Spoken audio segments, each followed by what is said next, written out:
La mondialisation est un processus continu d'intensification et de fluidification des échanges porté par l'essor des transports et des mobilités. Le processus de mondialisation a multiplié les échanges par mer et on assiste à une multipolarité grandissante dans l'organisation mondiale. L'importance géostratégique des espaces maritimes et le rôle des façades maritimes s'en trouvent renforcés.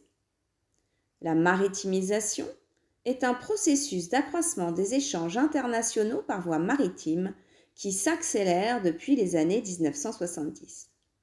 Environ 80% du commerce mondial en volume est assuré par le transport maritime grâce à la liberté de circulation maritime protégée par la Convention sur le droit de la mer de Montego Bay et aussi grâce au faible coût du transport maritime. Les littoraux accueillent les plus anciens foyers de peuplement ainsi que de nombreuses mégapoles. Ils sont densément peuplés. 60% de la population mondiale vit à moins de 60 km du littoral. On parle de littoralisation. La littoralisation est un processus de concentration des populations et des activités humaines le long ou à proximité des littoraux. Cette littoralisation s'accompagne d'une activité maritime intense mais inégale, principalement concentrée en Amérique du Nord, en Europe de l'Ouest et en Asie de l'Est et du Sud. L'Asie de l'Est, et plus particulièrement la Chine, a un poids grandissant dans l'économie mondiale et la maritimisation. 13 des 20 premiers ports à conteneurs mondiaux étaient chinois en 2018. Les ports sont des nœuds stratégiques.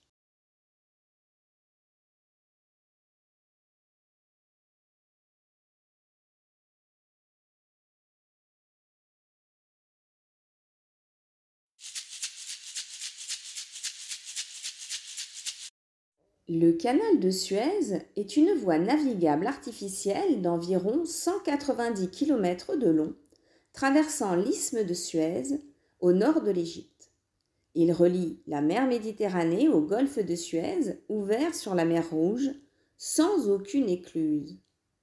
Le canal de Suez est un choke point, c'est-à-dire un passage stratégique en matière de transport. Le canal est un passage clé pour le transport par conteneur. 22% des conteneurs transportés par voie maritime dans le monde passent par le canal de Suez. De plus, les 3/4 du commerce entre l'Europe et l'Asie transitent par ce canal. De même, 9% des produits pétroliers transportés dans le monde transitent aussi par ce canal. Pour permettre l'accroissement et la fluidification du trafic dans ce passage, des travaux d'élargissement et le creusement d'une nouvelle voie ont été réalisés. Il faut dire que depuis 20 ans, la taille des navires a été multipliée par 3. Du 23 au 29 mars 2021, le super porte-conteneurs Ever Given de l'armateur Evergreen a bloqué le canal de Suez. Le navire de 400 mètres avait encastré sa proue dans la rive sur un segment à voie unique, se matant en travers du canal et bloquant toute circulation. Au total, 422 navires se sont retrouvés bloqués. La valeur cumulée des marchandises bloquées dans les navires à l'arrêt s'élèverait à 10 milliards de dollars. Les autorités du canal, qui facturent 56 $ par EVP aux plus grands navires, ont annoncé une perte nette chiffrée entre 12 et 14 millions de dollars par jour de fermeture. À l'échelle planétaire, les conséquences financières semblent considérables, avec des chiffres évaluant les pertes journalières de 6 à 10 milliards de dollars.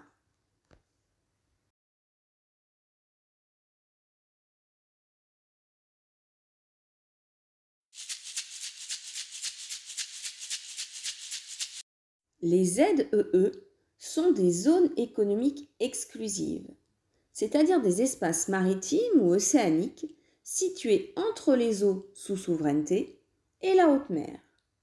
Un État riverain d'une ZEE dispose de l'exclusivité d'exploitation des ressources sur cet espace maritime ou océanique.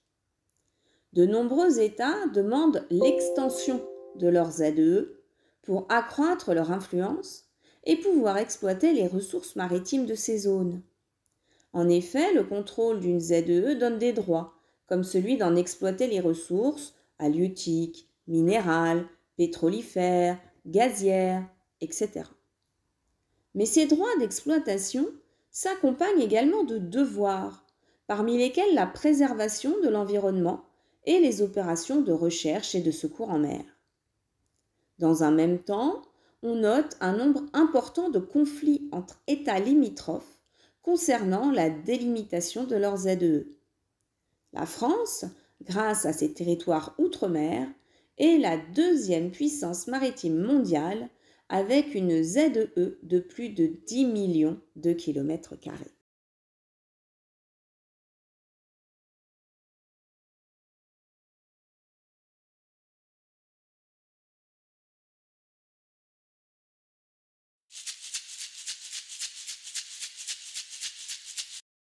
Les réseaux de câbles sous-marins sont indispensables dans le cadre des réseaux de communication terrestre. Des dizaines de milliers de kilomètres de câbles qui font transiter 99,9% des données mondiales sont déposés au fond des océans. Avec une croissance de plus de 40% par an, la pose de câbles sous-marins se poursuit de manière intensive. En 2020, cette immense toile comptait quelques 406 câbles en service, soit environ 1,2 million de kilomètres de tuyaux. Le plus long câble du monde mesure 39 000 kilomètres et relie l'Allemagne à la Corée du Sud en passant par l'Australie ou encore le Pakistan.